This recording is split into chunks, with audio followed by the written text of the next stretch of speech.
बातें करते हम खेतों की और उसके रखवाली की, बाग बगीचा फल फूलों और फसलों की हरियाली की। हम बीजों की बातें करते उत्तम जल संसाधन की, हम तकनीकी बातें करते फसलों के उत्पादन की। हर किसान का सपना सच हो जीवन सुखद बनाने को, गाँव-गाँव के हर आंगन का प्यारा सा ये दर्शन। कृषि दर्शन, कृषि दर्शन, कृषि दर्शन, कृषि दर्शन, कृषि दर्शन, कृषि दर्शन, कृषि दर्शन, कृषि दर्शन। जोहार, नमस्कार। दर्शकों का बहुत बहुत स्वागत है हमारे कार्यक्रम में। न गवाओ अपना आज, इसमें छिपा है सफलता का राज। करो मेहनत हर दिन हर पल, संवरेगा जीवन बेहतर होगा कल। किसान भाई बहनों के खेत खलिहानों को संवारने के लिए हम लेकर आते हैं अपना कार्यक्रम कृषि दर्शन। कार्यक्रम की शुरुआत करते हैं, सबसे पहले दिखाते हैं आपको कृषि समाचार। नमस्कार, कृषि समाचार में आपका स्वागत है। मैं हूं श्वेता। आइए देखते हैं आज एक कृषि समाचार में क्या है खास। कृषि यांत्रिकीकरण योजना का लाभ किसानों को व्यक्तिगत स्तर पर मिलेगा। अनुदान पर उपलब्ध कराया जाएगा फ्लोटिंग फिश।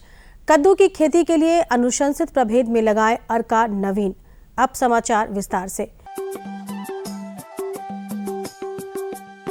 कृषि विभाग की यांत्रिकीकरण योजना का लाभ किसानों को व्यक्तिगत स्तर पर भी मिलेगा। पहले इस योजना का लाभ केवल महिला स्वयं सहायता समूहों को ही दिया जाता था। इस बार कृषि विभाग ने इसके स्वरूप में बदलाव किया है। इसके लिए 25 करोड़ रुपए का प्रावधान किया गया है। फीड बेस्ड फिशरीज योजना के तहत मछली उत्पादन में बढ़ोतरी के लिए अनुदान पर फ्लोटिंग फिश उपलब्ध कराया जाना है। 50% अनुदान पर फिश फीड 1 और 2 mm से बड़े साइज के फीड पर यह लाभ विभाग द्वारा स्थापित फीड फिश मिल या झास्को फिश से उत्पादित फीड पर ही मिलेगा। इस श्रेणी के फिश के क्रय की कोई अधिसीमा नहीं है। इच्छुक मत्स्य पालक 15 दिसंबर तक जिला मत्स्य पदाधिकारी सह मुख्य कार्यपालक पदाधिकारी चतरा के कार्यालय में आवेदन कर सकते हैं। किसान भाई खेतों में बीज बोने के पहले बीज को राइजोबियम कल्चर से उपचारित जरूर करें। राइजोबियम दलहनी फसलों की जड़ों में गांठें बनाती है, जो वातावरण में मौजूद नाइट्रोजन पौधों के लिए संग्रहित करता है।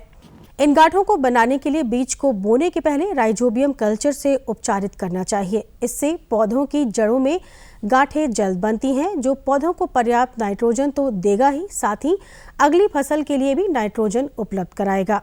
किसान भाइयों, जैसे अगर आपका जो दलहनी फसलें हैं, इसके जड़ों में राइजोबियम गांठें, जो आपको वातावरण में नाइट्रोजन है उसको, दलहनी फसलें ऐसी हैं जो जिसके इसके जो तना है उसमें ये जीवाणु रहता है, वो जो फ्री अवेलेबल नाइट्रोजन है उसको स्थिरीकृत करता है। मतलब जो अवेलेबल जो नाइट्रोजन जो वातावरण में है उसको पौधों के लिए खाने लायक बना देता है।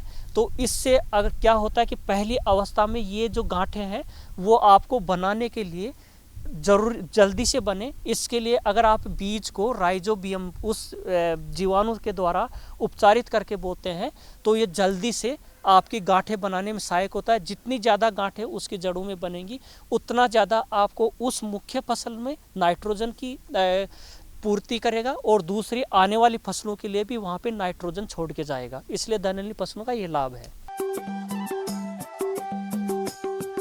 कद्दू की खेती से अधिकाधिक उत्पादन लेने के लिए 4 से 6 किलोग्राम बीज प्रति हेक्टेयर लगाएं। कतार से कतार की दूरी 2.5 मीटर और बीज से बीज की दूरी 3 मीटर रखें। बेहतर उत्पादन के लिए अनुशंसित प्रभेद में पूसा नवीन व अर्का बहार लगाएं। कद्दू की खेती के लिए बलुई दोमट से लेकर मटीरार दोमट मिट्टी उपयुक्त है। बुआई के समय गोबर खाद 200 से 250 क्विंटल, नित्रजन 90 किलोग्राम, स्फूर 45 किलोग्राम और पोटास 45 किलोग्राम खेत में मिलाएं। खेत में प्रति थाला 3 से 5 पुष्ट बीज सीधे बोएं। साथ ही 5 से 7 दिनों पर सिंचाई करते रहें। किसान भाई खरपतवार के नियंत्रण और खेत की तैयारी के लिए बखर नाम की कृषि यंत्र का प्रयोग कर सकते हैं। इसकी कार्यक्षमता 1 से 1.5 एकड़ प्रतिदिन है। आज की विशेष जानकारी है टमाटर फसल में कीट नियंत्रण के बारे में। जो किसान टमाटर फसल की खेती कर रहे हैं वे विभिन्न कीटों के हमले को रोकने के लिए टमाटर के खेत में पक्षियों को बैठने के लिए जगह बनाएं। पक्षी कीट पतंगों को खाते हैं जिससे फसल सुरक्षित रहता है। इसके लिए प्रति 10 एकड़ खेत पर एक पक्षी आश्रय स्थल जरूर बनाएं। और अब एक नजर राज्य के 5 प्रमुख शहरों के मौसम के मिजाज पर। आज राज्य के 5 प्रमुख नगरों के अधिकतम और न्यूनतम तापमान कुछ इस प्रकार दर्ज किए गए। रांची का अधिकतम तापमान 27 डिग्री सेल्सियस और न्यूनतम 11 डिग्री सेल्सियस। जमशेदपुर का अधिकतम तापमान 29 डिग्री सेल्सियस और न्यूनतम 14 डिग्री सेल्सियस। मेदिनीनगर का अधिकतम तापमान 28 डिग्री सेल्सियस और न्यूनतम 14 डिग्री सेल्सियस। वहीं देवघर का अधिकतम तापमान 29 डिग्री सेल्सियस और न्यूनतम 13 डिग्री सेल्सियस, जबकि धनबाद का अधिकतम तापमान 29 डिग्री सेल्सियस और न्यूनतम 14 डिग्री सेल्सियस।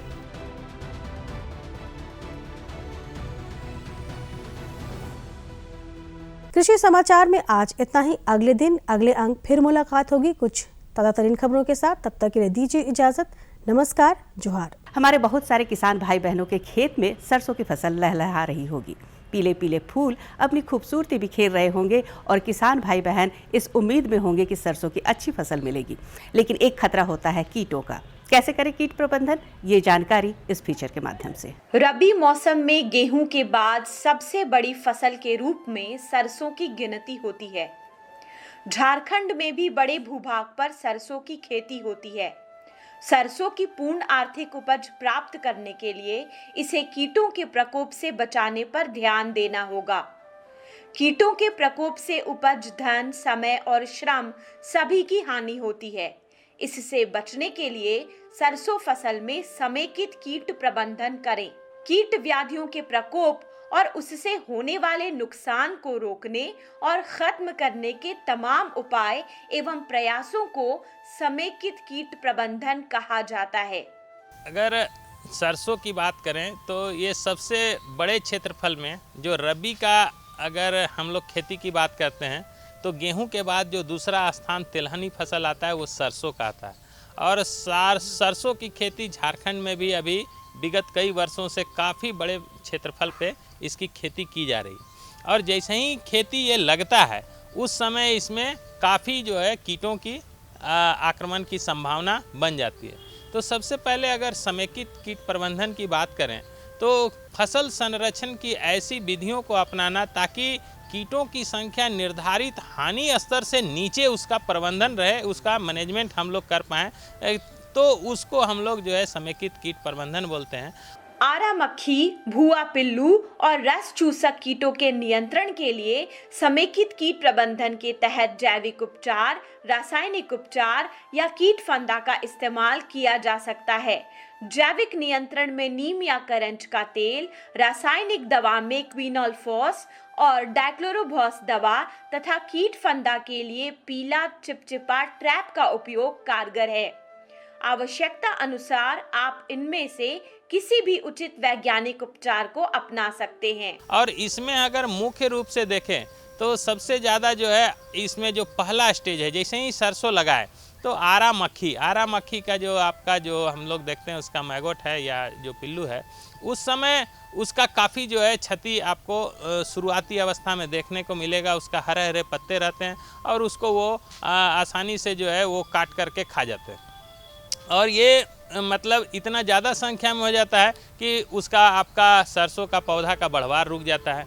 इसी तरह जो है इसका दूसरा हम लोग देखते हैं वो आपका जो लाल जो धारी वाली जो आप देखेंगे जिसमें स्पाइक्स होते हैं, यानी जिसे भुआ पिल्लू हम लोग बोलते हैं लोकल में, बिहार हैरी कैटरपिलर, इसका भी काफ़ी अटैक होता है और ये भी पूरा पत्ता को आपका नुकसान कर देता है। और एक धब्बा वाला जो है बग आता है वो आपका रस को चूस लेता है। तो ये तीन जो है काफ़ी मेजर है। किसान भाइयों, विलंब से सरसों की बुआई होने पर बड़ी संख्या में लाही कीट लगने का खतरा बढ़ जाता है। लाही कीट खासकर फूल लगने के समय हमला करता है। लाही कीट के रोकथाम के लिए अनुशंसित मात्रा में नीम के तेल का घोल बनाकर फसल पर छिड़काव करें। रासायनिक दवा में मेटासिस्टॉक्स का छिड़काव कर सकते हैं। सरसों के बेहतर परागण में मधुमक्खियों का खास सहयोग मिलता है। देखिए, ये लाही की जहाँ तक बात है तो ये सबसे मेजर कीट है आपका सरसों के लिए।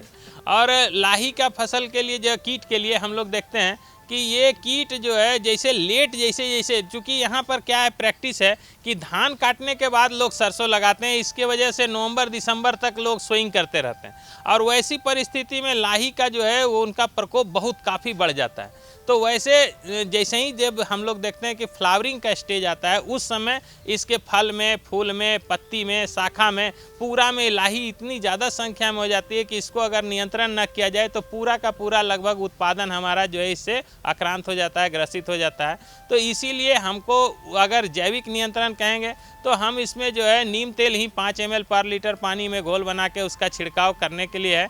ऐसे मेटासिस्टॉक्स है 1 ml पर लीटर पानी में घोल बना के उसका छिड़काव कर सकते हैं। लेकिन हम इसमें जो है नियोनिकोटिनाइड का जो दवा आती है, इमिडाक्लोरोपिड, लोग बहुत ज़्यादा इस्तेमाल करते हैं। मैं उसका सलाह नहीं दूंगा क्योंकि उस समय मक्खियाँ जो हमारी मधुमक्खियाँ हैं वो काफ़ी विजिट करती है और वो उसमें जो है उसका पॉलिनेशन से हमारी जो है लगभग 20% उत्पादन बढ़ता है। तो वो मक्खियाँ इससे काफ़ी प्रभावित होती है और मर जाती है। तो मैं उस समय कहूँगा कि आप जैविक नियंत्रण ही अगर करें तो ज़्यादा बढ़िया जो है इसका नियंत्रण हो सकता है। नीम या करंज का तेल है या दसपर्णी जो हम लोग बनाते हैं, उस दसपर्णी का जो है 150 से 200 ml पर लीटर पानी में घोल मिला करके उसका अगर छिड़काव करें तो ये लाही कीट से अपनी फसल को बचा सकते हैं और आप बेहतर उत्पादन भी कर सकते हैं। कई कीट ऐसे होते हैं जो एक फसल में ज्यादा तो दूसरी फसल में कम लगते हैं।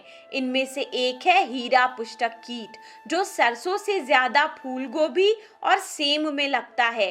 सरसों फसल को हीरा पुष्टक कीट से बचाने के लिए खेत के चारों ओर 1 या 2 कतार फूल गोभी या सेम लगा दें, जबकि लाही कीट से सरसों फसल को बचाने के लिए सरसों के साथ गेंदा फूल लगाएं। तो ये अगर अंतर सस्य किया जाए तो उसमें और कुछ जो कीट आते हैं और इसमें जो है डायमंड बैक मॉथ कभी कभी इसमें अटैक करता है तो वो आपका मेन फसल में चला जाता है। तो वो आपका मेन फसल को जो है नुकसान करता है। तो आपका जो मेन फसल अगर सरसों है तो वो बच जाता है। तो ये इसके साथ हम लोग कर सकते हैं। या आपका जो है अगर बॉर्डर क्रॉप के रूप में लोग इसको लगाते हैं, लेकिन बॉर्डर क्रॉप से ज़्यादा अच्छा है कि सोल क्रॉप में अगर इसकी खेती की जाए तो ये लाही को अट्रैक्ट करता है, इसलिए लाही इस पर लगता है तो इसको लोग बॉर्डर क्रॉप में काट करके हटा देते हैं। तो ये एज ए रिप्लेंट के काम में और एज ए अट्रैक्ट के रूप में, या गेंदा फूल के साथ लगाते हैं तो इसमें जो कीट लग रहे हैं उसके साथ जो है इसको अंतर सस्य कर सकते हैं। सरसों फसल को नुकसान पहुंचाने वाला एक और कीट है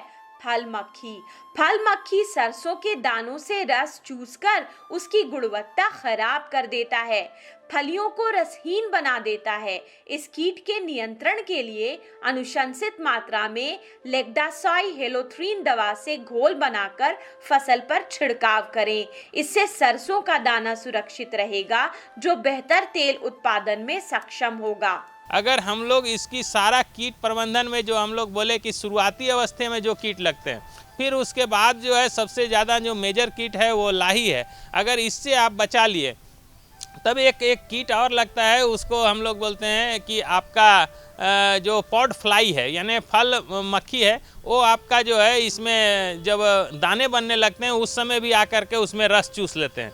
तो उस कीट को भी जो है एक ऐसा ये मतलब बटरफ्लाई है जो सिर्फ जो है सरसों का फली को जो है नुकसान पहुंचाता है। तो उसको भी आप जो है उस समय नियंत्रण कर लेंगे। तो ये आपका जो 4-5 कीट हैं, अगर इसका ठीक ढंग से हम लोग प्रबंधन करें, उसके लिए लेम्डासाई हेलोथ्रीन है, अगर उस केमिकल का हम लोग जो है 1.5 ml पर लीटर पानी में घोल बना के उसका छिड़काव करें तो उससे नियंत्रण कर सकते हैं। या जो हमारी जो खेती है, वो खेती का जो तरीका मतलब हम लोग समय को पकड़ लें। समय अगर आपका जो है 10 अक्टूबर से 10 नवंबर का अगर समय में लगाते हैं तो इसमें कीट प्रकोप भी जो है बहुत कम होगा और हमको जो है बहुत ज़्यादा इसमें मेहनत करने की आवश्यकता नहीं है। लेकिन जैसे इसकी खेती लेट होगी तो इसमें जो है लाही और अन्य कीटों का प्रकोप भी बढ़ जाता है और उसमें बचाव करना हमारे लिए एक चुनौती हो जाता है। अगर किसान ठीक ढंग से प्रबंधन कर लें तो उनका उत्पादन जो है बेहतर के साथ साथ अच्छा भी उत्पादन उनको मिल जाएगा। किसान भाइयों, सरसों फसल में कीटों का प्रकोप कम से कम हो, इसके लिए हर हाल में समय पर बुआई करें। बुआई में जितना विलंब होगा, कीट व्याधियों की संभावना उतनी ही अधिक होगी। इस शर्त का अनुपालन करते हुए कृषि विशेषज्ञ द्वारा दिए गए सलाह के अनुसार समेकित कीट प्रबंधन करें। निश्चित रूप से कीटों के न्यूनतम खतरे से सरसों की अधिकतम उपज लेने में सफल होंगे। अगली जानकारी उन किसान भाई बहनों के लिए जिनके पास खेत हैं, बाग हैं। बागों का जीर्णोद्धार कैसे किया जाए, ये जानकारी इस फीचर के माध्यम से। खेती के साथ साथ फल बागवानी किसानों की आय दुगुनी करने का सशक्त माध्यम है। इसके लिए बागवान भाइयों को अपने फल बाग के रखरखाव का उत्तम प्रबंधन करना होगा। साथ ही पुराने फल वृक्षों और फल बागों का जीर्णोद्धार करना होगा। झारखंड में मुख्य रूप से आम, लीची और अमरूद का उत्पादन किया जाता है। इनमें से कई वृक्ष बहुत पुराने हो चुके हैं। पुराने इस मामले में कि वे अनुत्पादक, अनुपयोगी हो गए हैं।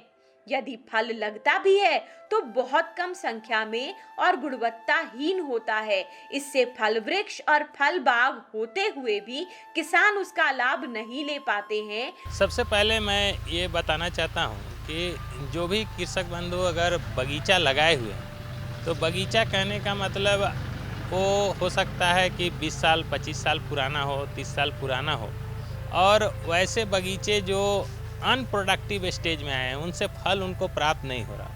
और होता क्या है कि जब बहुत बड़े वृक्ष होते हैं तो वो मैनेज नहीं हो पाते हैं। मैनेज करने का मतलब उसमें दवा हम लोग ठीक ढंग से नहीं डाल पाते हैं, उसके फल को ठीक ढंग से तोड़ नहीं पाते हैं और उनकी उतनी अच्छी गुणवत्ता वाला फल भी उनसे प्राप्त नहीं हो रहा है। तो वैसे उनके पास अगर पुराने बगीचे हैं तो उसको हम लोग रिज्यूमिनेट करने का यानी जीर्णोद्धार करने की बात करते हैं कि वैसे जो पुराने पौधे हैं उनमें हम नए ढंग से अच्छे उत्पादन लेने के लिए इनको रिज्यूमिनेट करना है यानी जीर्णोद्धार करना है, तभी हम उसमें अच्छी गुणवत्ता का फल को प्राप्त कर सकते हैं। तो इसकी आवश्यकता इसी वजह से है कि पुराने पौधे में हम अच्छा बेहतर फल को प्राप्त करें। दरअसल जब वृक्षों की कटाई छटाई होते रहती है और नई शाखाएं निकलती हैं तो उन वृक्षों का नवीकरण होते रहता है। इससे उन फल वृक्षों का फल उत्पादन क्षमता बेहतर बना रहता है। इस बात को ध्यान में रखकर पुराने फल बागों की कटाई छटाई करें। इस कार्य के लिए जनवरी का महीना सबसे उपयुक्त है। यदि व्यवस्थित तरीके से बाग लगाए हैं यानी कतारों में वृक्ष लगाए हैं तो एक एक पंक्ति छोड़कर कटाई छटाई करें। जड़ से 5-7 मीटर ऊपर से कटाई करें। टहनियों को ऊपर से नीचे 4-5 डिग्री के कोण से काटें। वैज्ञानिक विधि से काटें। कि जब हम लोग पौधे की बात करते हैं तो पौधा तो चूंकि बहुत बड़े बड़े पौधे रहते हैं तो हम लोग को ये देखना पड़ेगा कि वो पौधे का जो हाइट है, जो ऊंचाई है, उसमें लगभग हम लोग देखते हैं कि 2 मीटर से लेकर के 4 से 5 मीटर तक उसका जो हाइट है, उस हाइट में आवश्यकता अनुसार जो छत्रक बना हुआ रहता है तो उस छत्रक में आवश्यकता अनुसार हम उसकी काट छांट करते हैं ताकि उसमें जो है वहाँ से फिर नए कल्ले और नए पत्ते जो है उसके ब्रांच आने पाएँ।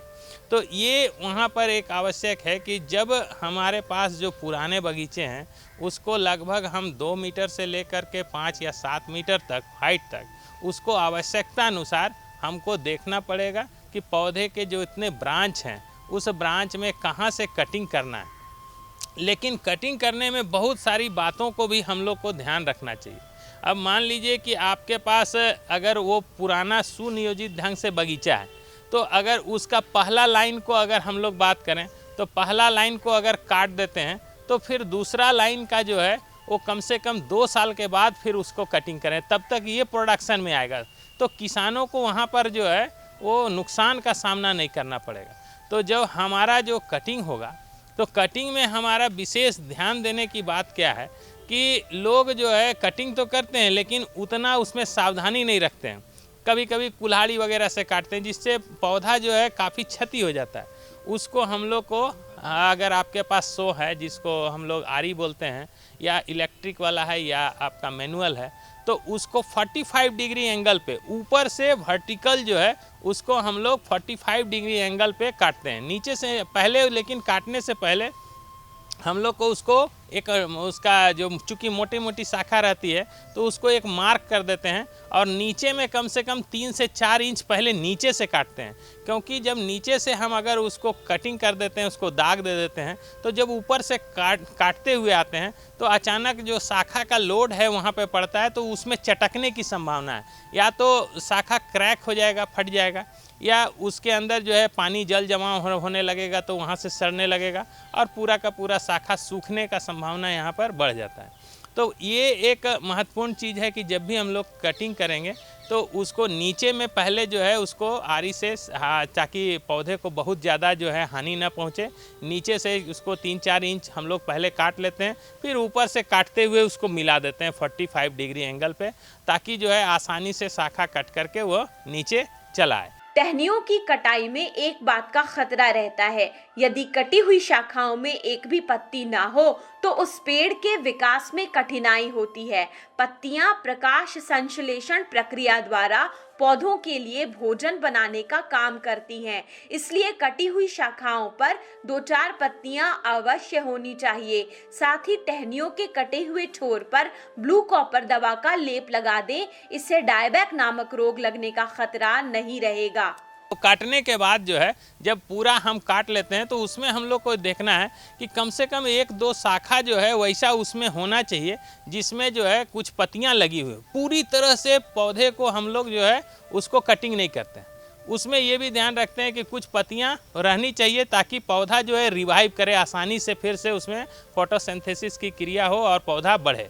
और ये काम हम लोग करते हैं एक्चुअली जो है इसको काम करने के लिए हम लोग देखते हैं कि ये आपका जनवरी का महीना है, इस महीना में अगर हम लोग कटिंग करें जनवरी फरवरी में तो इसका काफ़ी अच्छा रिस्पांस मिलता है। तो हम लोग उस समय जनवरी फरवरी में इसका जो है कटिंग करते हैं।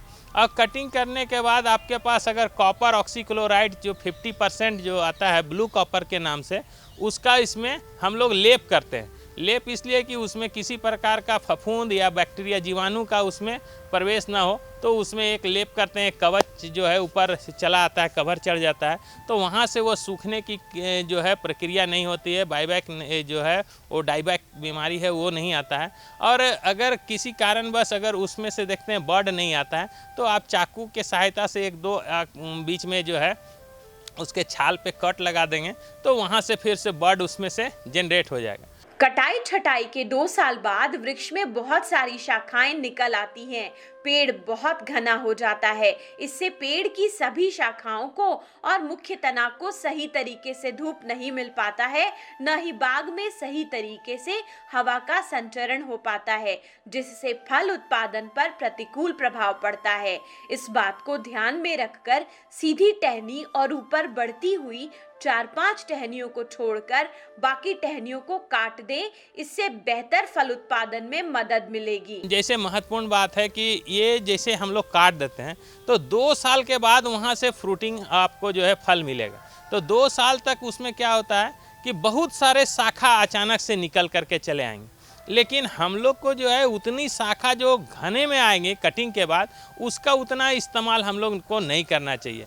आप वहाँ पर देखेंगे कि अगर कोई रोगग्रस्त शाखा है या आपस में लड़ा हुआ है या उसमें बहुत ज़्यादा घना है तो हमको उसमें एक सा ब्रांच है तो 3 से 4 ही ब्रांच उसमें जो स्वस्थ हों, अच्छे हों, ऊपर सीधी की ओर बढ़ रही हो, उसी को हम लोग काटना चाहिए। उसको जो है छोड़ करके बाकी जो अनवांटेड शाखा है उसको काट करके निकाल देना चाहिए, ताकि अच्छा जो है स्वस्थ शाखा प्रत्येक ब्रांच से हमको 3 या 4 शाखा उसमें से निकले और उसी से फल जो है हम लोग उत्पादन करें। अगर 1 साल 2 साल के बाद अगर देखते हैं तो वो आपका फिर से पुनः अच्छे एक छत्रक नुमा संरचना में चला आएगा और उसमें आप अगर देखें तो करीब 50-60 किलो जो है फल आपको उस पुराने बाग से फिर 2 साल 3 साल के बाद से आपको प्राप्त होने लगेंगे। वृक्षों की कटाई छटाई के बाद सिंचाई और उर्वरक प्रबंधन करें। वृक्षों की उम्र के अनुसार अनुशंसित मात्रा में डीएपी, यूरिया और कंपोस्ट खाद डालें। साथ ही समय समय पर सिंचाई करते रहें। जब तक बारिश ना हो तब तक बाग में नमी बनाए रखने के लिए पेड़ के छाया क्षेत्र में पुआल बिछा दें।